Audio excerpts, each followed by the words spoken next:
नमस्कार साथियों। आज के हम इस वीडियो में देखेंगे कि जो भी हिंदी माध्यम के विद्यालय में से महात्मा गांधी स्कूलों में जिनका चयन हुआ है, उनका स्थायीकरण कौन से ज़िले से होगा, उनकी क्या प्रक्रिया रहेगी और उनकी जो वरिष्ठता सूची है, डीपीसी की लिस्ट है, वो कहाँ से बनेगी। इन सारी चीज़ों को लेकर के काफ़ी कन्फ्यूजन है, विशेष रूप से ज़िले को लेकर के। मैंने पिछले वीडियो में लाइव में बताया भी था कि आपको नए ज़िले के लिए, लेकिन फिर मैंने आपसे ये भी कहा था कि यदि कोई और भी वो देखो, एक जो भी जानकारी ली जाती है उसमें जितने ज़्यादा पॉइंट जिसके हैं, वही बात है जिन्होंने नए ज़िले के लिए ज़्यादा ने रेफरेंस किया था और पुरानों के लिए बिल्कुल एक दो ने किया था। लेकिन अब यहाँ पर एक चीज़ ज़रूर क्लियर होगी आपको, क्योंकि वरिष्ठता सूची है, ये आपकी जॉइनिंग आदेश में एक बात क्लियर कही गई थी कि आपकी जो वरिष्ठता सूची है वो आपकी जो आपका वर्तमान पदस्थापन जिला है, यानी आपके हिंदी माध्यम के जो आपके स्कूल है उस जिस ज़िले में, उस ज़िले से ही आपकी वरिष्ठता सूची बनेगी। तो जब वरिष्ठता सूची बनेगी तो निश्चित रूप से नए ज़िले का उसमें हम ऐड नहीं कर सकते, ठीक है, जो कि मैंने पिछले वीडियो में बताया था नए ज़िले के लिए।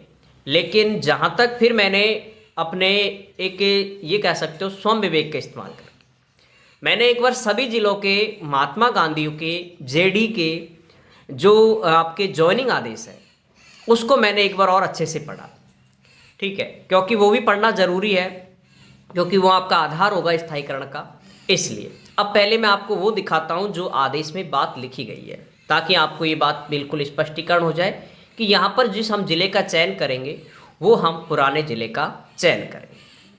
ये आपके सामने सब ज़िलों का एक जैसा है, मैंने सभी को देखा है, ऐसा नहीं कि एक डिस्ट्रिक्ट के आधार पर मैं आपको बता रहा हूँ।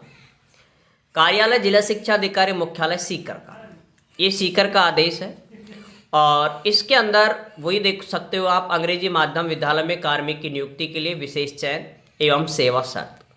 ये पदस्थापन की जो सेवा शर्त थी आपकी, क्या कंडीशंस थी, ये भी आपको ध्यान में रखते हुए ही आपका स्थायीकरण पे बात करेंगे। देखें यहाँ पर, इसमें मुख्य रूप से मैं उसी पॉइंट पे बात कर रहा हूँ जो कि आपका काम का है, पॉइंट नंबर 6, ठीक है। और थोड़ा सा मैं इसको जूम कर देता हूँ ताकि और अच्छे से आपको समझ आए। पॉइंट नंबर 6 की हम बात करें, ऐसे पदों के मामले में जहां वरिष्ठता रेंज या जिला स्तर पर संधारित होती है। आपको पता है जिला स्तर पर संधारित लेवल 1 और लेवल 2 की होती है। जो आपकी डीपीसी की लिस्ट लेवल 1 और लेवल 2 की बनती है वो जिला स्तर पे बनती है, और सेकंड ग्रेड की वो की जेडी लेवल पर बनती है। और परिवीक्षाधीन प्रवेशन काल की बात कर रहे हैं, प्रशिक्षणार्थी परिवीक्षाधीन व्यक्ति अंग्रेजी माध्यम विद्यालयों में चयन के पश्चात, हर एक पॉइंट का, हर एक चीज़ का यहाँ पर थोड़ा सा समझ के आप पढ़ें।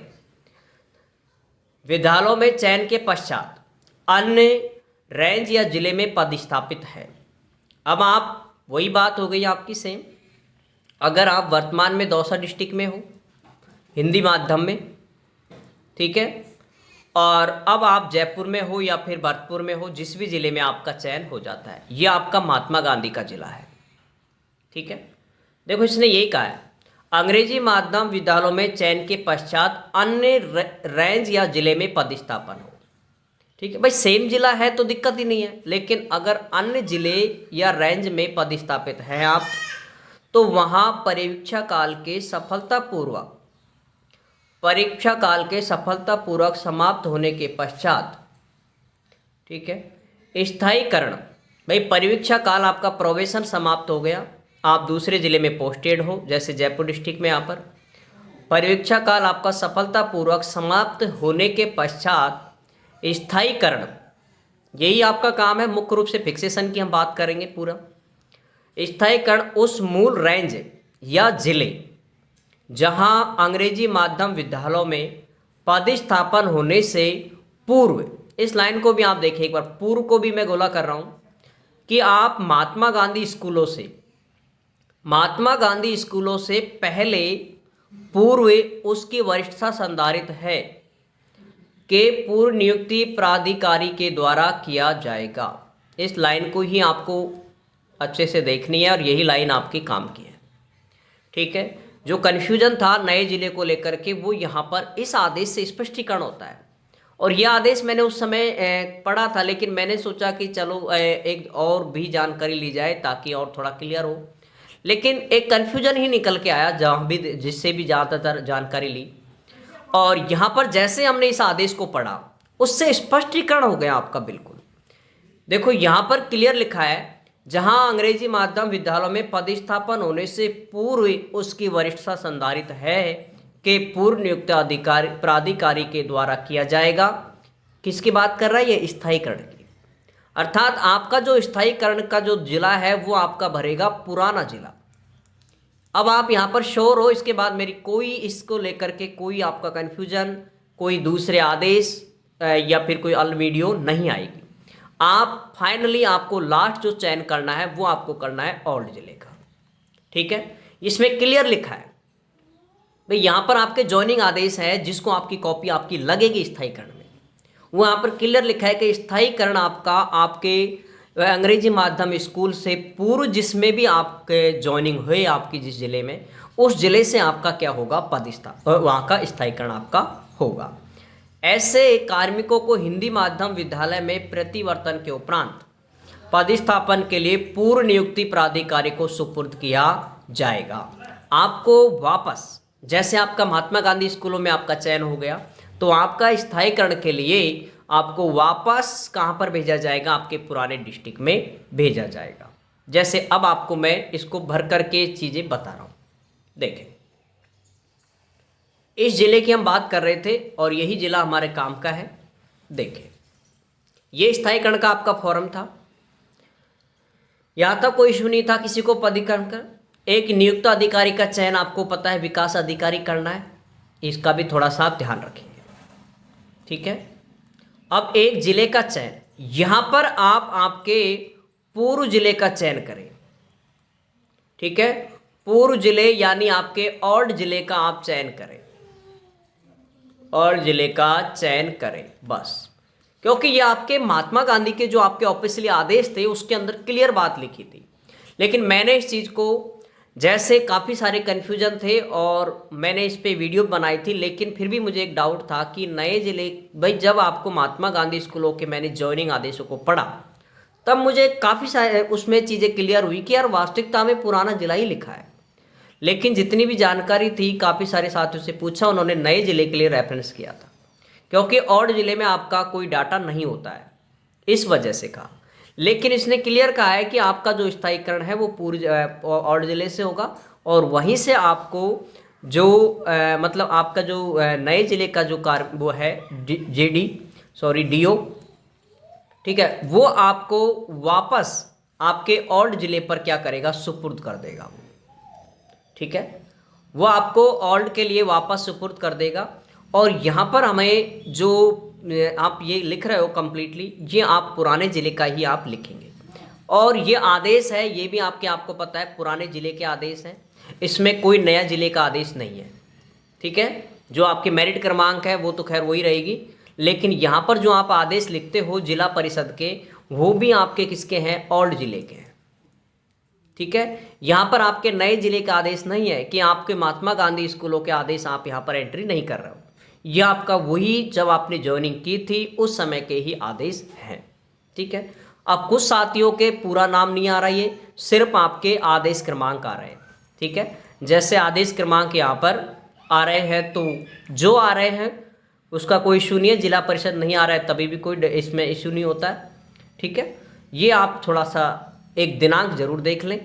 ठीक है, और रिजल्ट को लेकर के भी काफ़ी सारे साथी इसमें कन्फ्यूजन थे, तो रिजल्ट को आप ध्यान रखें जिसमें आपने बोर्ड क्लास पढ़ाई है, जिसमें आपने बोर्ड क्लास पढ़ाई है। अगर आपने बोर्ड क्लास पढ़ाई है तो आप एंट्री कर देना इसमें ऑनलाइन। भाई बोर्ड क्लास पढ़ाई है तो ऑनलाइन एंट्री करेंगे, और आपने यदि नहीं पढ़ाई है बोर्ड क्लास तो फिर आप इसे ऑफलाइन भरेंगे। ठीक है, अब ऑफलाइन में आपको पता है आपकी नोकल क्लास से भरनी होती है, 4 भी भर सकते हो, 7 भी भर सकते हो और 6 भी भर सकते हो। ठीक है, एक क्लास कोई सी भर देना आप, चाहे 4 भर सकते हो और 7 भर देना अगर आपने लोकल पढ़ाई है तो, ठीक है। ये आपको ऑफलाइन तैयार करना होता है, और यदि आपने बोर्ड क्लास पढ़ाई है तो आपको ऑनलाइन भरना होता है, ठीक है। यहाँ तक बस ये चीज़ें आपकी शायद क्लियर होगी होंगी। तो ये आदेश आपने किसी भी डिस्ट्रिक्ट का देख लेना, मैंने यहाँ पर सीकर का दिखाया आपको, किसी भी ज़िले का आप देख लेना, वही लिखा हुआ है ये कि ये कॉपी है शुरू की, ठीक है। तो इसके आधार पे आपको फाइनली वो चीज़ें मैं आपको बता रहा हूँ, पुराना ज़िले का आप चयन करेंगे, ठीक है, पुराने ज़िले का चयन। यहाँ पर मैं बार बार एक ही लाइन को रिपीट कर रहा हूँ, उसको आप देखें। इसके अलावा सीएल का विवरण है, सीएल का विवरण को लेकर के आप इतने यहाँ पर चिंतित ना हो। इसके लिए आप क्या करें, देखो इसके लिए ये जो सीएल का है आकस्मिक अवकाश का, ये दोनों तो आपको भरनी है ऊपर वाली, ठीक है। अगर किसी की सीएल जॉइनिंग टू जॉइनिंग ज़्यादा हो रही है, ठीक है, जॉइनिंग टू जॉइनिंग तो ओके है, लेकिन इसकी पूर्ति नहीं कर रहा वो इसके कार्यकाल की, ठीक है, ये सेशन टू सेशन है। देखो ये क्या होता था कि जब आपके फॉर्म पहले ऑफलाइन भरे जाते थे स्थायीकरण के, जब आपके फॉर्म स्थायीकरण के ऑनलाइन फॉर्म भरे जाते थे उस समय इसको हमें ऑफलाइन भरा जाता था, इस वाले सीएल को। अब ये काम सारा क्या हो गया, ऑनलाइन हो गया, ठीक है। तो ये इतना मस्ट नहीं है इसको आपको लगा दे, अगर आपकी सीएल दोनों तरीके से सही आ रही है, जॉइनिंग टू जॉइनिंग भी आ रही है और आकस्मिक कैलेंडर जो आपकी जुलाई से जून तक के अकॉर्डिंग भी सही आ रही है, तो आप इसे लगा देना। अन्यथा ये नहीं भी लगाए तो भी आपका कोई इशू नहीं है, कोई ऑब्जेक्शन नहीं है। ऑब्जेक्शन जो किया है वो आपके सामने ये वाला था, अभी जो ऑब्जेक्शन था, ठीक है, डीओ का, वो ये था, ठीक है, जो कि मैंने आपको दौसा वाला बताया था, ये वाला। ये ऑब्जेक्शन है, सारे दस्तावेजों में कमी पाई गई थी। इसके अंदर आपको ये एक नया प्रिंट लगाना है, ठीक है, ये ज़रूर ऐड करना है, इसके बिना ऑब्जेक्शन आएगा, ठीक है। इसे आप नया ऐड करें, जो कि मैंने आपको यहाँ पर इसका परफॉर्मा तैयार कर दिया है, ठीक है। इसका आप सीधा प्रिंट निकाल लें और प्रिंट निकालने के बाद सीधा यहाँ पर आपके पीओ के सील साइन करवा लेना। और मुख्य रूप से जो फ़ोटो का थोड़ा इशू था, फ़ोटो ध्यान रखें, आपके जॉइनिंग आदेश में जो फ़ोटो थी वही फ़ोटो आप यहाँ पर लगाएं, ठीक है। अब काफ़ी सारे साथियों के पास फ़ोटो नहीं है तो वही फ़ोटो तो आप बनवाएं, देखो बिना फ़ोटो के काम नहीं चलेगा, ठीक है। और हस्ताक्षर की बात रही, हस्ताक्षर आप चाहे हिंदी में करो चाहे अंग्रेजी में करो, ठीक है। पहले आपने जब फॉर्म भरा था उस समय आपने अंग्रेजी में किए थे, अब आपके हिंदी में हो गए, उसका इशू नहीं है, आप तो वो साइन कर लेना, ठीक है, जिसको क्या कर दे, पीओ वेरीफाई कर दे। अगर पीओ ने वेरीफाई कर दिया, ठीक है, चाहे आपके हिंदी में साइन हो चाहे आपके अंग्रेजी में साइन हो, किसी प्रकार की कोई दिक्कत नहीं आने वाली, ठीक है। तो ये मस्ट है, इसको थोड़ा सा जरूर दें, क्योंकि इसके कारण ही ऑब्जेक्शन में आया था। ये किसके लिए ऑब्जेक्शन है मैं आपको बता दूं, लेवल 1 के जो 2022 वाली जो भर्ती थी, ठीक है, उसके लिए सभी डिस्ट्रिक्टों में इसके लिए ऑब्जेक्शन डाला है, ठीक है। उनका एक का भी स्थायीकरण नहीं हुआ है, इसलिए इसको आप जरूर ऐड करेंगे, ठीक है। बाकी ये एक आदेश है कार्यालय के, वो आप जरूर से जरूर लगाएं, ये महात्मा गांधी का आदेश है, ठीक है। और इसके अंदर भी देखो वही लाइन लिखी हुई है जो हमने वहाँ पर पढ़ी थी, ठीक है। देखो वही लाइन, ये जयपुर का था, वो आपने सीकर का देखा था, ये जयपुर का आप 7वें नंबर पे देखो। परीक्षा काल, थोड़ा और जूम कर देता हूँ मैं इसको एक बार, ये देख लो आप, ठीक है। कार्मिक का परीक्षा काल वो सेम बिल्कुल, एक भी लाइन यहाँ पर कोई चेंज नहीं की है, ठीक है। मूल जिला जहाँ अंग्रेजी माध्यम से पदस्थापन से पूर्व, यानी हिंदी माध्यम के स्कूलों में आप जब से वो जहाँ पोस्टेड थे उसकी बात कर रहा है, वहीं पर आपकी वरिष्ठता संधारण होती है, यानी डीपीसी जो आपकी जो लिस्ट बनेगी वो वहीं से बनेगी, ठीक है, आपके पुराने ज़िले से। और ये आपको मैं एक चीज़ क्लियर कर देता हूँ, ये एक डेपुटेशन है, एमजीजीएस एक डेपुटेशन है, जिसको मैं आपको यहाँ पर ये कह रहा हूँ कि डेपुटेशन है। और डेपुटेशन का मतलब है आप लास्ट 5 साल यहाँ रह सकते हो, 3 साल रह सकते हो, 3 या 5 साल आपको ड्यूटी करनी है, फिर आपको आपकी वरिष्ठता बचाने के लिए, आपकी सीनियरिटी बचाने के लिए, ठीक है, वहाँ पर आपकी सीनियरिटी अगर आप बचाना चाहोगे तो आपको पुनः वापस आपको हिंदी माध्यम स्कूलों के ज़िले में, यदि आपको मतलब आपका पुनः वापस आपके पुराने ज़िले में आना पड़ेगा, ठीक है। अगर आप आपकी वरिष्ठता सूची बचाना, आपकी वरिष्ठता यानी सीनियरिटी अगर आप बचाना चाहते हो, यहाँ पर 3 या 5 साल आप नौकरी करने के बाद फिर आपको वापस आपके पुराने ज़िले में जॉइनिंग लेनी ही पड़ेगी। ठीक है, पुराने ज़िले में आपकी जॉइनिंग लेनी पड़ेगी। अगर आप पुराने ज़िले में जॉइनिंग नहीं लेते हैं तो आपकी सीनियरिटी ख़त्म हो जाएगी। ये बात क्लियर कह रहा हूँ मैं यहाँ पर, इस चीज़ का विशेष ध्यान रखना। 3 या 5 साल बाद काफ़ी सारे साथी ऐसे मिलेंगे, ठीक है, 3 या 5 साल बाद ऐसे साथी बहुत मिलेंगे जो कि ये चाहेंगे कि अब मैं जिस ज़िले में हूँ यानी अपने घर के पास में मैं आ चुका हूँ, तो अब मैं यहीं किसी दूसरी महात्मा गांधी स्कूल में ले लूँ, ठीक है, अपनी जॉइनिंग। लेकिन ध्यान रखना उस स्थिति में उनकी सीनियरिटी लैप्स हो जाएगी, सीनियरिटी ख़त्म हो जाएगी, बिल्कुल ज़ीरो। ये ध्यान रखना आप, इसमें ये बात कही गई है यहाँ पर, ये ध्यान रखना। लेकिन ये एक तरह से डेपुटेशन है, महात्मा गांधी स्कूलों में आपका चयन हुआ, ये एक डेपुटेशन है। आपको सीनियरिटी बचाने के लिए आपको पुनः वापस आपके पुराने ज़िले में ज्वाइन करना ही पड़ेगा। अगर आप नहीं करते हो तो आपकी डीपीसी से बिल्कुल नाम भी हट जाएगा और आपकी सीनियरिटी ख़त्म हो जाएगी, ठीक है। ये सेकंड ग्रेड के लिए भी है, यही फर्स्ट ग्रेड के लिए नहीं होता है, फर्स्ट ग्रेड के लिए एक जैसा होता है, ठीक है भाई। फर्स्ट ग्रेड में पूरे राजस्थान में कहीं भी हो उसके लिए सीनियरिटी का लॉस नहीं होता है। सेकंड ग्रेड में मंडल चेंज होने पर होता है सीनियरिटी का लॉस, और थर्ड ग्रेड में ज़िले का परिवर्तन होने पर ही सीनियरिटी का लॉस हो जाता है। तो ये चीज़ आप ज़रूर ध्यान रखें, ये चीज़ें मैंने आपको यहाँ पर बता दी क्लियर। इसके अलावा ये आदेश है जिसके आपको सभी को कॉपी लगानी है, ठीक है। एक विशेष रूप से परीक्षा परिणाम जिनका इसमें आप ऑनलाइन भी भर सकते हो, ठीक है, और जिनके पास ऑनलाइन नहीं है ये आपको दोनों को भरना होगा, ये ऑफलाइन भी भरना होता है और ये ऑनलाइन भी भरना होता है, ठीक है। बस फ़र्क ये पड़ेगा, ऑफलाइन जैसे लोकल क्लास का भी भर सकते हैं, लेकिन ऑनलाइन सिर्फ और सिर्फ बोर्ड क्लास का ही भरा जाएगा, ठीक है। ये करने के बाद सेवा संतोष बहुत इम्पोर्टेंट है, ठीक है, ये आपको पीओ स्कूल से मिलेगा। ये सारे आपको आपके नई स्कूल से होंगे, ठीक है, नई स्कूल से बनेंगे सारे और पुरानी से भी बनेंगे। ये मैंने एक जगह बता रखा है जिसमें आपको मैं वापस यहाँ पर बता देता हूँ, रिपीट देखें।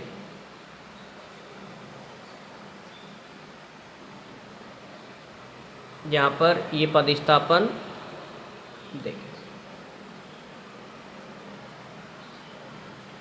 प्रमाण पत्र आपका, और एक जो हम अभिशंसा भेजते हैं वो वाला काम का है, ये अभिशंसा देखें आप, ये अभिशंसा के जो प्रमाण पत्र है ये आपके लिए महत्वपूर्ण है।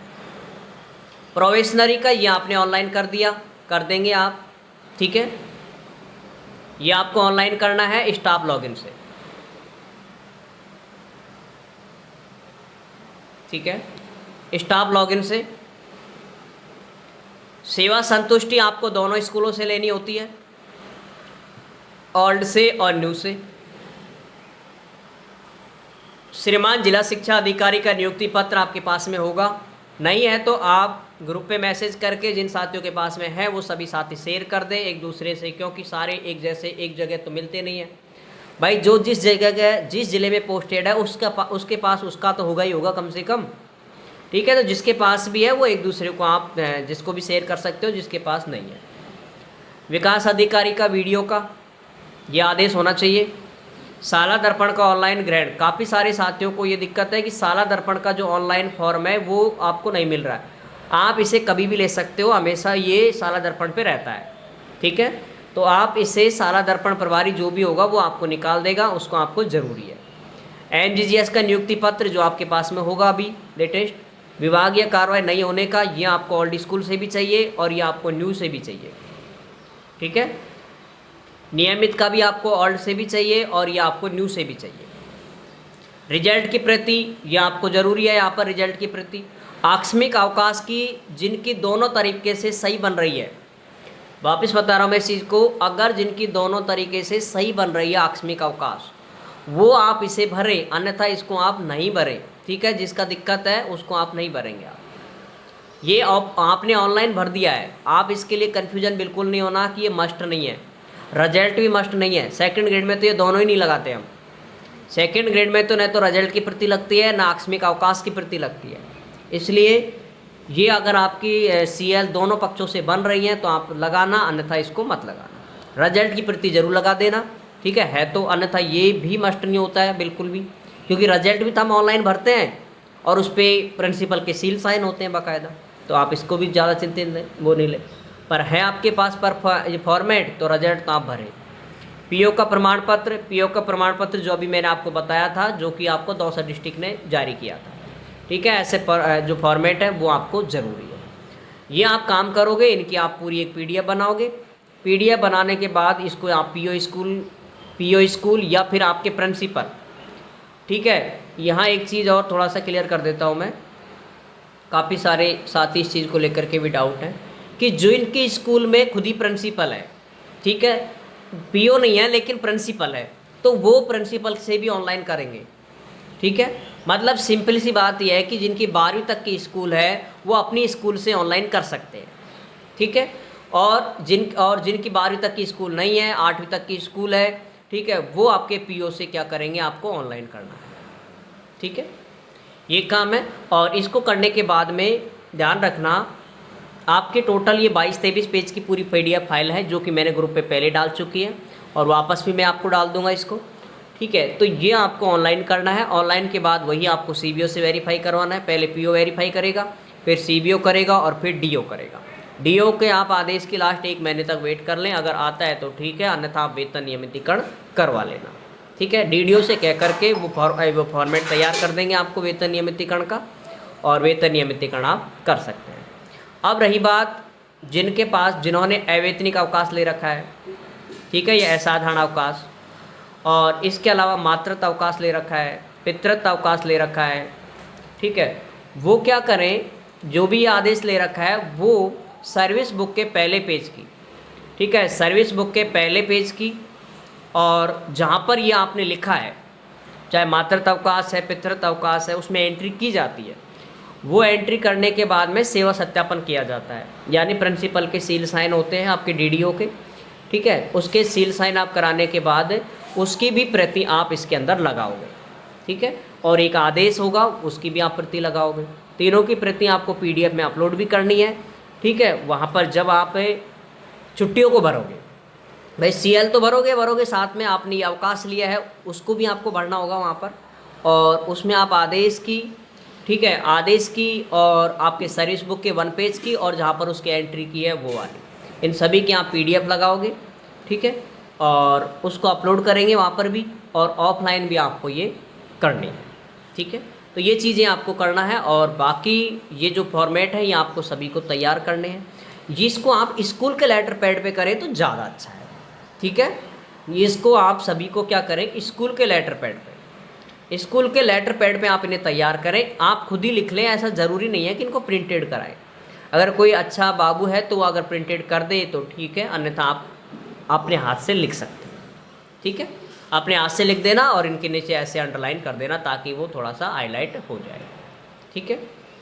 तो ये स्कूल के लेटर पैड पे आप करना है। हाँ, स्कूल के किस पर, पीओ के पर, और जिनकी स्कूल में प्रिंसिपल है, यानी जिनकी स्कूल 12वीं तक की हो चुकी है, वो अपने प्रिंसिपल वाले पे लेटर पैड पे काम करेगा, ठीक है। तो ये चीज़ें आपको करनी है, और बाकी फिर भी यदि किसी साथी को दिक्कत है तो आप मुझे ज़रूर बताएं। 2 MB की PDF आपको बनानी है, और ये काम आप अभी कर दें और ये प्रक्रिया आपको करें। हाँ, एक ज़िले का कन्फ्यूजन था, वो मैंने आपको इस वीडियो में बिल्कुल क्लियर कर दिया है। आपको ओल्ड ही ज़िले का चयन करना है, ठीक है। बाकी जो भी आपको डाउट लगे वो आप मुझे कमेंट्स कर देना, यहाँ पर मैं आपको जवाब दे दूँ।